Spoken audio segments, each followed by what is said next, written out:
Olha, hoje a gente vai falar de uma coisa que é nossa, uma verdadeira joia da nossa cultura. Não é só uma brincadeira, sabe? É um pedaço da história que correu e ainda corre pelas ruas do Brasil, o famoso pique-bandeira. Mas afinal, o que é que faz uma simples corrida entre amigos virar algo tão marcante? Um verdadeiro tesouro cultural que passa de geração em geração? É exatamente essa pergunta que a gente vai tentar responder hoje. A ideia parece até simples, mas na hora de jogar é adrenalina pura. Exige uma mistura de estratégia, velocidade e, claro, muita coragem. O objetivo é um só: invadir o campo do outro time, pegar a bandeira deles e voltar correndo para o seu lado sem ser pego. E olha, isso não é só saudosismo, não. O jogo é oficialmente reconhecido como parte do nosso patrimônio cultural. É uma herança viva, que se renova a cada corrida e a cada risada na rua. Então vamos lá, vamos começar pelo básico. Para quem nunca teve a chance de participar dessa aventura, aqui está tudo o que precisa saber para entrar no jogo. Com 6 anos, como a gente vê aqui, a criançada geralmente já tem a coordenação motora e consegue entender as regras para entrar na brincadeira. É aquela idade perfeita, sabe? Para começar a se divertir e aprender a jogar em equipe.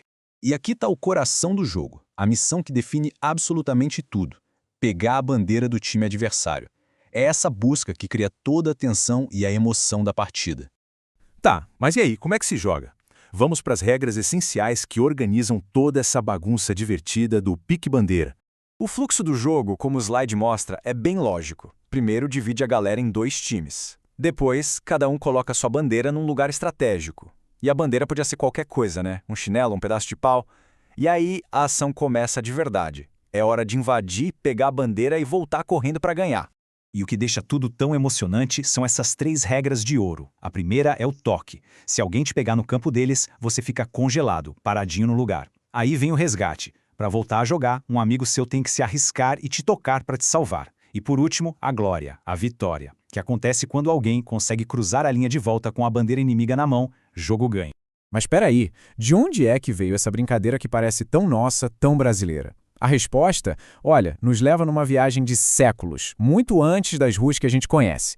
Pois é, pode não parecer, mas se a gente olhar essa linha do tempo, a história vai longe. As raízes estão lá na Itália renascentista, em disputas reais por bandeiras entre as cidades. A tradição viajou para Portugal e lá pelo século XIX chegou aqui no Brasil. Mas foi aqui, principalmente entre os anos 60 e 80, que o pique-bandeira virou febre e dominou as ruas do país.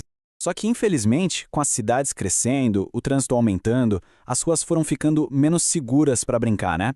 E aí, aos poucos, o pique-bandeira foi deixando de ser uma cena do dia a dia para se tornar uma lembrança gostosa, guardada com carinho por muita gente.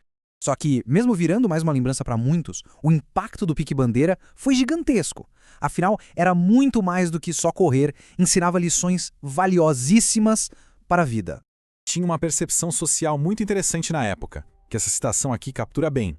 O jogo era visto quase como um treinamento informal para os desafios da rua, sabe? Desenvolvia agilidade, raciocínio rápido, coisas essenciais para o dia a dia na cidade grande. E tem mais, o jogo tinha um papel social que, olha, era super importante. Numa época em que muita coisa era separada, coisa de menino e coisa de menina, o pique-bandeira era um espaço de todo mundo, um lugar de integração onde a galera toda podia brincar junto. E os ganhos para a molecada? Nossa, são enormes. Para vencer, não basta só correr. Tem que ter cooperação, estratégia. Os jogadores criam distrações para um colega poder avançar. A gente aprende a trabalhar em equipe, a planejar resgates arriscados. É uma verdadeira aula prática sobre coordenação, respeito às regras e, claro, um ótimo exercício. Mas, quem pensa que essa tradição ficou só na saudade tá muito enganado. Vamos ver como o pique-bandeira continua mais vivo do que nunca, se reinventando para a nova geração. Uma prova de como esse jogo é forte culturalmente é que ele se espalhou pelo Brasil todo e foi ganhando nomes diferentes. Dependendo da região, pode ser rouba-bandeira, barra-bandeira, bandeirinha, mas a essência e a emoção são sempre as mesmas. E a criatividade do pessoal não para. Hoje em dia, tem umas versões incríveis que dão uma cara nova para o jogo. Já imaginou jogar à noite usando lanternas no pique-bandeira noturno? Adiciona um suspense, né? Ou a regra da corrente, em que os jogadores capturados dão as mãos e formam uma barreira, dificultando o resgate.